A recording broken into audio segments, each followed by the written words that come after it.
Did you know The Wizard of Oz is one of the greatest movies ever made? Simple, concise, to the point, the characters, the plot, all excellent. And a lot of movies take their uh, DNA, their patterns of movie making from The Wizard of Oz, which probably came out in the 30s. Uh, Originally black and white, of course, it's now colorized. And there was a musical made by Michael Jackson called The Wiz. Anyway, we had some wise men, wise person, talk about dream interpretation, uh, the characters all representing something. Did I not tell y'all that was just a primer on one of the two movies that I'm going to break down? But y'all are so damn impatient, it's damn ridiculous. Calm down. I got to give you time to do some of your own homework. Some of y'all, I got to give you time to go watch the movie again. And I know a lot of y'all are lazy, and I'm not putting you down. Hell, there's some things I just won't do either. But, ultimately, when I put them high on the list of priorities, it'll get done because it's for my own benefit. And I don't like to work against myself, although a lot of us do. So let's talk about The Wizard of Oz. This is a quick primer again. I mean, I'll go through the characters, I'll go through what it's all about, and then I may even come back and break it down even further. So, Dorothy, originally from Kansas,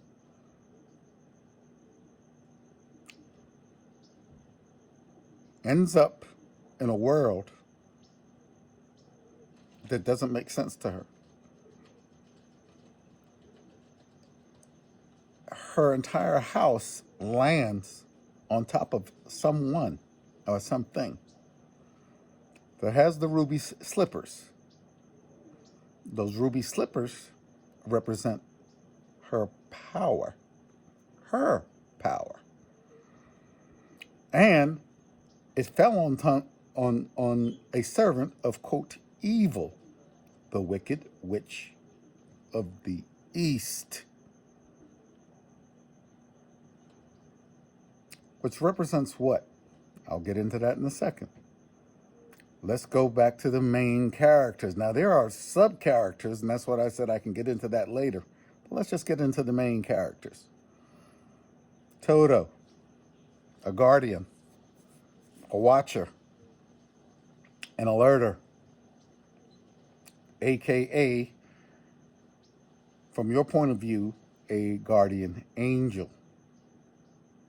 But there are many names given to this watcher, this guardian. And by the way, we likely all have watchers and guardians, probably more than one. Another discussion for another time. Let us then proceed to the other characters, main characters. The lion, which was the last of the three that she met, lacking in courage, meaning dominated by fear.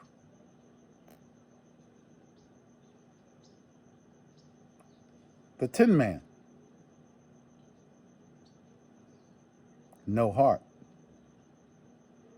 no compassion, no ability to really reach out and love and connect and empathize. And the Scarecrow, no brain, a follower, someone who can't think critically for themselves because they doesn't have a brain, which symbolizes the heavens, which symbolizes your spiritual domain, also spiritualizes your ability to work through things spiritually, logically, and critically, which is what this series is about. It's about analyzing and decoding things critically, but with no brain, without your heavens, the highest chakras, you're not going to be able to think critically and think outside of the box. So those are the three, or really four characters. And of course, Dorothy is the fifth character. Now we can go to some of the symbolism. We're off to see the wizard, the wonderful Wizard of Oz. So there's the Wizard of Oz. I'll get back to his little butt later. We are going on the yellow brick road. Let's talk about yellow. Let's talk about gold, because that's really what it represents. Gold is an attractive force. Gold is a, quote, currency force. Gold brings things into you. It attracts things. So those of you who wear gold, and you'll notice that I'm not wearing gold on purpose. It has nothing to do with cost of gold. Money's not an issue at this point. I've chosen to wear silver because silver is a repellent. That's why you have silver as part of the complex that repels, quote, vampires or parasites, right? Silver, colloidal silver, going into the body destroys parasites. It's a natural antibiotic, in case you weren't aware of that. And it works if it's done properly. And you can make it yourself, but another discussion for another time, colloidal silver. So silver combined with a dark crystal, this is Russian shungite, also is a repellent. And so why do I use that? It is because of the intense surrounding of now the human condition with negative disharmonic electromagnetic frequencies, mainly now coming from the power lines, from the dirty electricity, the television and television screens, computer screens, internet, Wi-Fi, and on and on. So, but back to gold. Gold is an attractant. So gold can bring currency or money. And so she goes on this yellow brick road, or the golden brick road. Now, remember what this is, and I'll get to it at the end. I mean, what this experience is fascinating. So, the yellow brick road is also the journey road. And she starts her journey. And she encounters other various characters that are representative of aspects of who?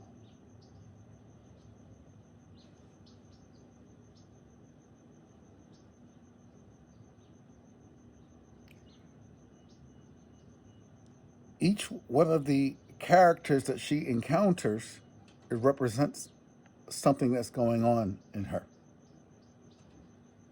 psychology, in her self-esteem, in her self-worth.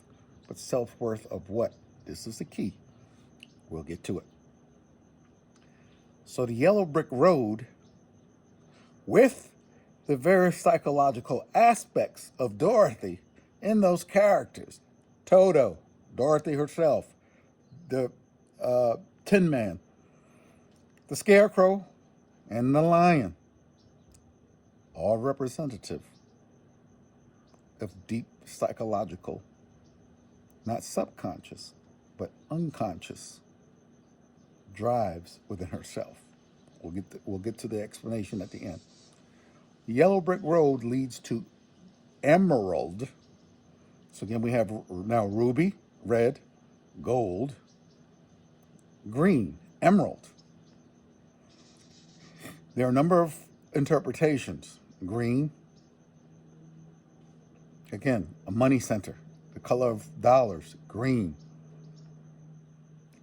Green also representative of the heart chakra, or the bioelectric pericardium of the heart mind complex. In Emerald City, she encounters the power that she seeks in the wizard, only to find in the end, when she peeks behind the curtain, that the emperor has no clothes, i.e., this thinking that the power lies outside of her in the form of a wizard that can save her and send her back to where? She now realizes she wants to go back home. This is a journey back home. But where is home? Back to yourself. When she realizes that the wizard has no power, the funny thing in the movie, they try to make the wizard out to be this kind of benevolent, half-hearted do-gooder. No, this is a representation of what we would call evil. Beguiling, lying, pretending to be something greater than they actually are. Parasitical, needing to be, quote, worshipped. Narcissistic, parasitic. There is psychopathology there. But remember, the wizard is also a character created by who? So, once she finds out there is no external power, this is when the good fairy shows up,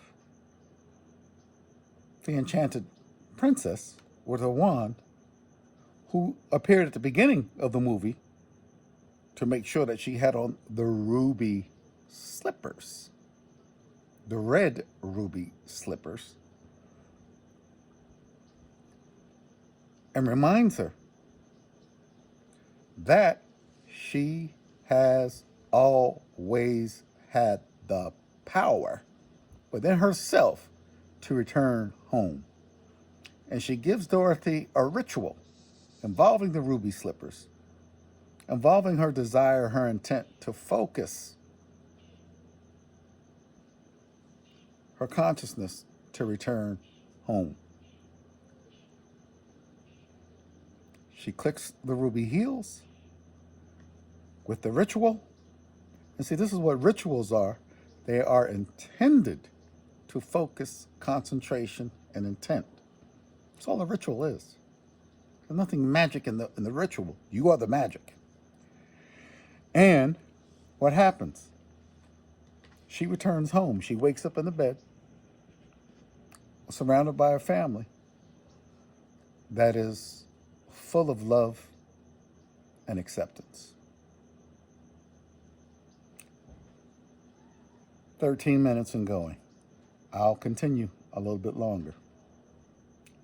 What was this movie really about? It was about Dorothy's struggle internally on not a subconscious, but an unconscious mode, where she did not feel as though she were loved. And those characters represented psychological representations of her thinking, of lack, of why she is not loved. And that whole journey was to integrate all of that lack, all of that low self-esteem, all that lack of belief in herself. All of that was designed to teach her one lesson. Yes, you are loved. You are lovable, you are beautiful, you are accepted for exactly who you are. And the power will always, always be within you, not outside somewhere in some person or something. Now, could there be help from something outside? Yes. But the power to motivate, to animate, and to move you along, well, that power comes from you and you alone. So really it was about, am I loved? And what do I need to do to prove that I'm lovable and loved? And so each of those characters represent an aspect of her own psychology, an aspect of her own doubt, an aspect of her own lack or perceived lack, and ultimately a full integration that resulted in, of course, it was a dream within a dream. She created an entire universe, an entire drama, an entire script, and all the characters, everything was Dorothy. For it was her dream. She created an entire world with what? Her imagination, powered by her unconscious psychological drives. It is truly a masterpiece. When she awakens to the family that is surrounding her bed full of love, she realizes she is loved. She is worthy of love. She is capable of giving love and receiving love. And really, in the third dimension, this becomes one of the main forces and main issues that we all struggle with. Can I be loved? Am I loved? And therefore, can I give love? But you have to be careful with that, because some of you misinterpret what love is. Some of you think all your attachments are love. No. And so I'm going to do a video on the nature of love. So in the end, these psychological drives and splits become unified through her understanding that she needs to do nothing to be loved by this universe. She's already accepted. She's already loved. No matter what her faults are, no matter what her weaknesses are, no matter what, she is loved. And so her journey was a healing journey. It was spiritual, it was psychological, it was emotional. But it shows how powerful we, as even in the third dimension, can create an entire world with our heavens. And who is the God of our heavens? You are your soul consciousness. You don't have a soul. You are the soul. You're not in the light. You are the light. You're not praying to God, for you are your God in your script and universe. Doesn't mean that you are the God. You are connected in essence to the source of all. So that's the quick analysis. It was a question of being loved and lovable and not feeling internally that she could be loved. And then in the end, finding out that she could be loved. But all the symbolism, all the gold, the money, the whole, at that time, the banking system, the Federal Reserve was coming up. See, there's different ways of looking at that. The Federal Reserve System, the wizard where the fiat currencies were being produced that had no power. They were not real. It was a spell. Today it is still a spell. And they got us chasing around for something that is not real. Man, what a wonderful job the Star Cabal has done. So I will end the video, but know if you're feeling that you're not loved, that you're feeling rejected, that you're feeling down, you're feeling low, you in the universe, there is nothing but love for you. Period. So let's get with it. Yes, you are loved. Work through it. Get to a therapist. Do what you have to do. Do the energy work. Do the qigong work.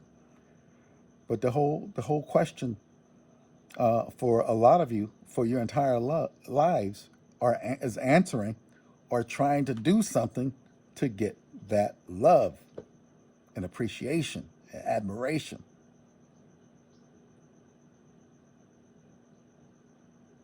Some of you do it, you fit in just so you can be part of something. One foot in the grave is a foolish path to take. Later now.